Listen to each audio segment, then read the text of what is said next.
ವಿರೋಧ ಪಕ್ಷದವರು ಹೇಳಿದ ಎರಡನೇ ಸುಳ್ಳು, ವಿಜಯೇಂದ್ರ ಅವರು ಹೇಳಿದಂತ ಎರಡನೇ ಸುಳ್ಳು. ರಾಜ್ಯ ಸರ್ಕಾರವು ಸಿಬಿಐನವರು ಎಫ್ಐಆರ್ ದಾಖಲಿಸಿದ ಮೇಲೆ ಎಸ್ಐಟಿ ರಚಿಸಿದೆ ಎಂದು ಹೇಳಿದ್ದಾರೆ. ವಾಸ್ತವವಾಗಿ ನಮ್ಮಲ್ಲಿ ಹೈಗ್ರೌಂಡ್ಸ್ ಪೊಲೀಸ್ ಠಾಣೆಯಲ್ಲಿ ದಿನಾಂಕ 28/5/2024 ಕ್ರೈಮ್ ನಂಬರ್ 118/2024 ರಂತೆ ಎಫ್ಐಆರ್ ದಾಖಲಾಗಿದೆ. ರಾಜ್ಯ ಸರ್ಕಾರವು 31/5/2024 ಆದೇಶ ಹೊರಡಿಸಿ ಎಸ್ಐಟಿ ರಚಿಸಿದೆ. ಸಿಬಿಐ ದಿನಾಂಕ 3/6/2024 ಎಫ್ಐಆರ್ ದಾಖಲಿಸಿದೆ. ದಿನಾಂಕ 3/6/24 ಯೂನಿಯನ್ ಬ್ಯಾಂಕ್ ಆಫ್ ಇಂಡಿಯಾದ ಜನರಲ್ ಮ್ಯಾನೇಜರ್ ಗಿರೀಶ್ ಚಂದ್ರ ಜೋಶಿ ಎನ್ನುವರು ಎಂಜಿ ರಸ್ತೆ ಶಾಖೆಯ Union Bank of India Shrimati Suchismita Rahul chief manager ಹಾಗೂ ಇತರರ ವಿರುದ್ಧ ಪ್ರಕರಣ ದಾಖಲಿಸಿದ್ದಾರೆ. ಹಾಗೂ prevention of corruption act section 17A ಅಡಿ ತನಿಖೆ ಮಾಡಲು ಅನುಮತಿ ನೀಡಿ ಸಿಬಿಐಗೆ ಪತ್ರ ಬರೆದಿದ್ದಾರೆ. ಸಿಬಿಐಗೆ ಬರೆದಿರುವ ಈ ಪತ್ರದ ಮುಖ್ಯಾಂಶಗಳನ್ನು ನಾನು ಅನುಬಂಧ 1ರಲ್ಲಿಟ್ಟು ಸದನದಲ್ಲಿ ಮಂಡಿಸುತ್ತಿದ್ದೇನೆ. ಈ ಎರಡರಲ್ಲೂ ಬ್ಯಾಂಕಿನವರೇ ಒಪ್ಪಿಕೊಂಡಿರುವ ಹಾಗೆ ಬ್ಯಾಂಕಿನ ಸಿಬ್ಬಂದಿಗಳೇ ನೇರವಾಗಿ ಈ ಹಗರಣದಲ್ಲಿ ಶಾಮೀಲಾಗಿದ್ದಾರೆ ಎಂಬುದು ಕಂಡುಬರುತ್ತದೆ. ದಿನಾಂಕ 28/5/24 ಮಹರ್ಷಿ ವಾಲ್ಮೀಕಿ ನಿಗಮದ ಪ್ರಧಾನ ವ್ಯವಸ್ಥಾಪಕ ರಾಜಶೇಖರ್ ಎನ್ನುವರು ನಿಗಮದ ಹಣ ಖಾಲಿಯಾಗುವುದರ ಕುರಿತು ಹೈಗ್ರೌಂಡ್ ಪೊಲೀಸ್ ಠಾಣೆಯಲ್ಲಿ ದೂರು ದಾಖಲಿಸಿರುತ್ತಾರೆ. ದಿನಾಂಕ 28/5/2024 ರಾಜಶೇಖರ್ ಪ್ರಧಾನ ವ್ಯವಸ್ಥಾಪಕರು ಕರ್ನಾಟಕ ಮಹರ್ಷಿ ವಾಲ್ಮೀಕಿ ಪರಿಶಿಷ್ಟ ಪಂಗಡಗಳ ಅಭಿವೃದ್ಧಿ ನಿಗಮ ಇವರು ನಿಗಮದಲ್ಲಿ ನಡೆದ ಅವ್ಯವಹಾರದ ಕುರಿತು A Mani Mekalai MD CEO UBI Union Bank of India, Shri Nitesh Ranjan, Shri Ramasubramaniam, Shri Sanjay Rudra, Shri Pankaj Dwivedi, ಕಾರ್ಯನಿರ್ವಾಹಕ ನಿರ್ದೇಶಕರು UBIನ ಮುಖ್ಯ ವ್ಯವಸ್ಥಾಪಕರಾದ ಶ್ರೀಮತಿ ಸುಚಿಸ್ಮಿತಾ ರಾಹುಲ್ MD ರಸ್ತೆ ಶಾಖೆ ಇವರುಗಳ ವಿರುದ್ಧ ಹೈಗ್ರೌಂಡ್ ಪೊಲೀಸ್ ಠಾಣೆಯಲ್ಲಿ ಎಫ್ಐಆರ್ ದಾಖಲಾಗಿರುತ್ತದೆ. ಇದು ನಾವು ಕೊಟ್ಟಿರೋದಲ್ಲ, ಅವರೇ ಕೊಟ್ಟಿರೋದು. ಅಕ್ರಮ ನಡೆದಿದೆ ಎಂದು ಗೊತ್ತಾದ ಕೂಡಲೇ ಎಫ್ಐಆರ್ ರಿಜಿಸ್ಟರ್ ಆಗಿದೆ. ಅಕ್ರಮ ಕುರಿತು ತನಿಖೆ ಮಾಡಲು ಸಮರ್ಥ IPS ಅಧಿಕಾರಿಗಳ ನೇತೃತ್ವದಲ್ಲಿ ದಿನಾಂಕ 31/5/2024 ಎಸ್ಐಟಿ ರಚಿಸಿದ್ದೇವೆ.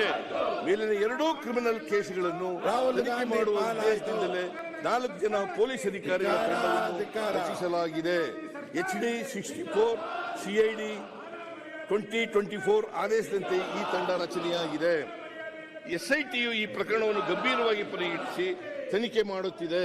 ಎಸ್ಐಟಿ ರಚನೆಯಾದ ಕೂಡಲೇ ಕಾರ್ಯಪ್ರವೃತ್ತವಾದ ಈ ತಂಡವು ಈ ಕೆಳಕಂಡವರನ್ನು ಬಂಧಿಸಿ ವಿಚಾರಣೆ ನಡೆಸುತ್ತಿದೆ. KG ಪದ್ಮನಾಭ ಪ್ರಧಾನ ವ್ಯವಸ್ಥಾಪಕ ಮಹರ್ಷಿ ವಾಲ್ಮೀಕಿ ನಿಗಮ, ಪರಶುರಾಮ್ ದುರ್ಗಣ್ಣನವರ್ ಲೆಕ್ಕಾಧೀಶಕ, ಸತ್ಯನಾರಾಯಣ ಇಟ್ಕಾರಿ ಅಧ್ಯಕ್ಷರು first finance credit cooperative society ನಿಯಮಿತ, ನೆಕ್ಕುಂಟಿ ನಾಗರಾಜ್ ಇವರ ಹಿಂದೆ ಶ್ರೀರಾಮುಲು ಜೊತೆ ಇದ್ದರು. ನಾಗೇಶ್ವರರಾವ್ ನೆಕ್ಕುಂಟಿ ನಾಗರಾಜ್ ಬಾಮೈದ್ರ, M ಚಂದ್ರಮೋಹನ್ ಹೈದರಾಬಾದ್, ಗಾದಿರಾಜು ಸೂರ್ಯನಾರಾಯಣ ವರ್ಮಾ ಹೈದರಾಬಾದ್, ಜಗದೀಶ್ GK ಉಡುಪಿ, ತೇಜ ಟಮ್ಟಮ್ ಬೆಂಗಳೂರು, ಚಿಟ್ಟಲ ಶ್ರೀನಿವಾಸ ಗಚ್ಚಿ ಬೌಲಿ, ಸಾಯಿ ತೇಜ ಹೈದರಾಬಾದ್, ಕಾಕಿ ಶ್ರೀನಿವಾಸ್ ರಾವ್ ಆಂಧ್ರ ಪ್ರದೇಶ. ವಿರೋಧ ಪಕ್ಷದವರು ಉದ್ದೇಶಪೂರ್ವಕವಾಗಿ ಅನೇಕ ವಿಚಾರಗಳನ್ನು ಮರೆಮಾಚುತ್ತಿದ್ದಾರೆ. ಪ್ರಮುಖವಾಗಿ ಬ್ಯಾಂಕಿನವರೇ ದಿನಾಂಕ 3/6/2024 ಸಿಬಿಐಗೆ ನೀಡಿರುವ ದೂರಿನಲ್ಲಿ ಒಪ್ಪಿಕೊಂಡಿರುವ ಹಾಗೆ MG ರಸ್ತೆಯ ಬ್ರಾಂಚಿನ ಅಧಿಕಾರಿಗಳು ನೇರವಾಗಿ ಅಕ್ರಮದಲ್ಲಿ ಭಾಗಿಯಾಗಿದ್ದಾರೆ. ಬ್ಯಾಂಕಿನ ಅಧಿಕಾರಿಗಳು ಶಿವಕುಮಾರ ಎಂಬ ಅಕ್ರಮ ವ್ಯಕ್ತಿ ಇದುವರೆಗೆ ತಿಳಿದು ಬಂದಿರುವ ಪ್ರಕಾರ ಹೈದರಾಬಾದಿನ ಸಾಯಿ ತೇಜ ಎಂಬ ವ್ಯಕ್ತಿಯನ್ನು ಶಿವಕುಮಾರ ಎಂದು ಹೇಳಿ ನಕಲಿ ದಾಖಲೆಗಳನ್ನು ಸೃಷ್ಟಿಸಿದ್ದಾರೆ. ಈ ವಿವರಗಳನ್ನು ಸರಿಯಾಗಿ ಪರಿಶೀಲಿಸದೆ ಅಕ್ರಮವಾಗಿ ಹಣ ವರ್ಗಾಯಿಸಲು ನೆರವಾಗಿದ್ದಾರೆ.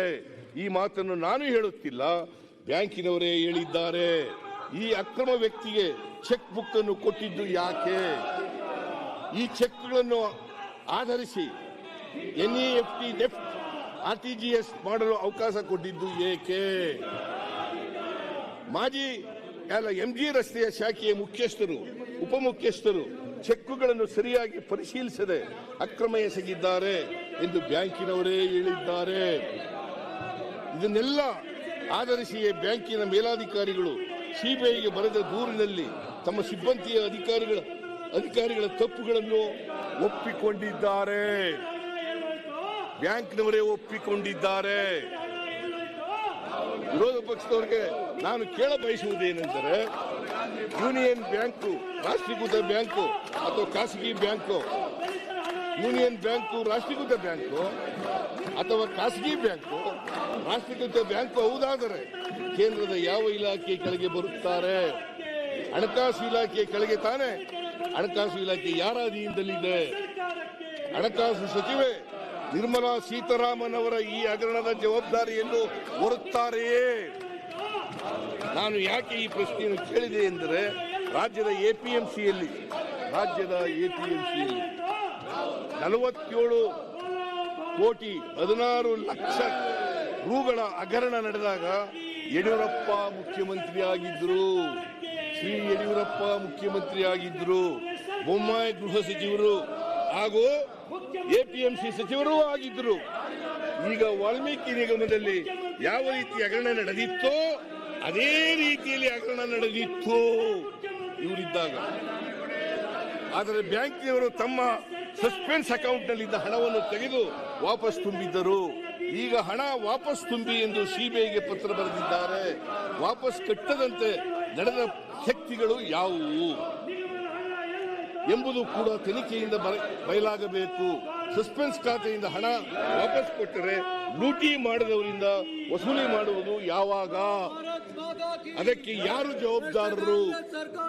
ವಾಲ್ಮೀಕಿ ಅಭಿವೃದ್ಧಿ ನಿಗಮದ ಹೆಸರಿನಲ್ಲಿ ಹಾಗೂ ಇತರ ಯಾವುದೇ ನಿಗಮದಲ್ಲಿ ಖಾತೆ ತೆರೆಯುವುದು, ವರ್ಗಾಯಿಸುವುದು ಮತ್ತು ತಮಗೆ ಬಿಡುಗಡೆಯಾದ ಅನುದಾನಗಳನ್ನು ಸಮರ್ಪಕ ರೀತಿಯಲ್ಲಿ ಜನರ ಕಲ್ಯಾಣಕ್ಕೆ ಬಳಸಬಹುದು ನಿಗಮದ ಮುಖ್ಯಸ್ಥರಾದ ವ್ಯವಸ್ಥಾಪಕ ನಿರ್ದೇಶಕರ ಜವಾಬ್ದಾರಿಯಾಗಿರುತ್ತದೆ. ಇದು ಪದ್ಮನಾಭನ್ ಅವರ ಜವಾಬ್ದಾರಿಯಾಗಿರುತ್ತದೆ. ದಿನಾಂಕ 26/2/2014 union Bank of India MG ರಸ್ತೆ ಶಾಖೆಗೆ ನಿಗಮದ ವ್ಯವಸ್ಥಾಪಕ ನಿರ್ದೇಶಕರು ಒಂದು ಪತ್ರವನ್ನು ಸಲ್ಲಿಸಿರುತ್ತಾರೆ. ಈ ಪತ್ರದಲ್ಲಿ ಉಳಿತಾಯ ಖಾತೆಯನ್ನು ವ್ಯವಸ್ಥಾಪಕ ನಿರ್ದೇಶಕರು ಮತ್ತು ಲೆಕ್ಕಾಧಿಕಾರಿಯವರು ಜಂಟಿಯಾಗಿ ನಿರ್ವಹಿಸುತ್ತಾರೆ ಎಂದು ತಿಳಿಸಿದ್ದು, 2 ಮಾದರಿ ಸಹಿ, ಇತರ KYC ವಿವರಗಳು ಹಾಗೂ ದಾಖಲೆಗಳನ್ನು ಸಲ್ಲಿಸಿರುತ್ತಾರೆ. ದಿನಾಂಕ 4/3/2024 ವ್ಯವಸ್ಥಾಪಕ ನಿರ್ದೇಶಕರು ಮತ್ತು ಲೆಕ್ಕಾಧಿಕಾರಿಗಳು ಜಂಟಿಯಾಗಿ ಬ್ಯಾಂಕಿಗೆ ಪತ್ರವನ್ನು ನೀಡಿದಂತೆ ಅಕ್ರಮ ಪತ್ರ ನೀಡಲಾಗಿದೆ ಎಂಬುದು ಮೇಲ್ನೋಟಕ್ಕೆ ಕಂಡುಬರುತ್ತದೆ.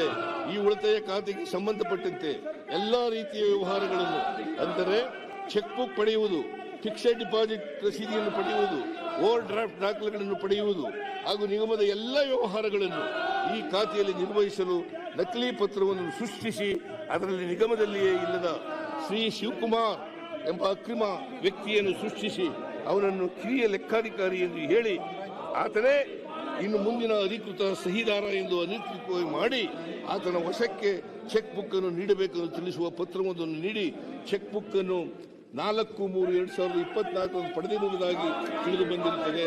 ಈ ಶಿವಕುಮಾರ್ ಎಂಬ ವ್ಯಕ್ತಿ ನಿಜವಾಗಿ ವಾಲ್ಮೀಕಿ ನಿಗಮದ ಸಿಬ್ಬಂದಿಯೇ ಎಂಬ ಬಗ್ಗೆ ಬ್ಯಾಂಕಿನ ಮ್ಯಾನೇಜರ್ ತಿಳಿದುಕೊಳ್ಳುವ ಪ್ರಯತ್ನವನ್ನೇ ಮಾಡಲಿಲ್ಲ. ನಿರ್ದೇಶಕರ ಮಂಡಳಿ ಸಭೆ ದಿನಾಂಕ 30/3/2024 ನಡೆಯುತ್ತಿದ್ದು ಬ್ಯಾಂಕಿಗೆ ತಿಳಿಸಲಾಗಿದೆ ಎಂಬಂತೆ ದಾಖಲೆಗಳನ್ನು ಸೃಷ್ಟಿಸಲಾಗಿದೆ.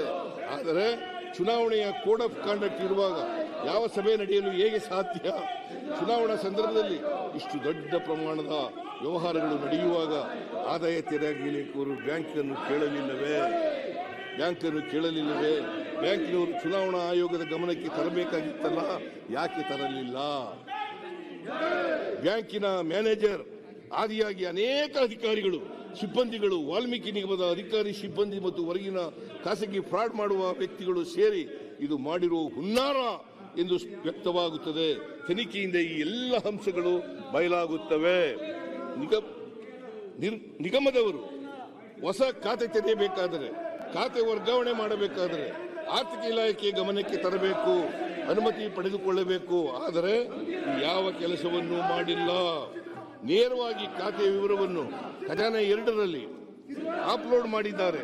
ದಿನಾಂಕ 19/3/2024 ಡಿಡಿಒ ಕಚೇರಿ ಅಂದರೆ ನಿರ್ದೇಶಕರು ಪರಿಶಿಷ್ಟ ಪಂಗಡಗಳ ಇಲಾಖೆಯ ವ್ಯವಸ್ಥಾಪಕರು ಹೊಸ ಬ್ಯಾಂಕ್ ಖಾತೆಯನ್ನು K2 ನಲ್ಲಿ ಅಪ್ಲೋಡ್ ಮಾಡಿದ್ದಾರೆ. ಇದನ್ನು ಡಿಡಿಒ ರವರು ಪರಿಶಿಷ್ಟ ಪಂಗಡಗಳ ಇಲಾಖೆ ಅನುಮೋದಿಸಿದ್ದಾರೆ.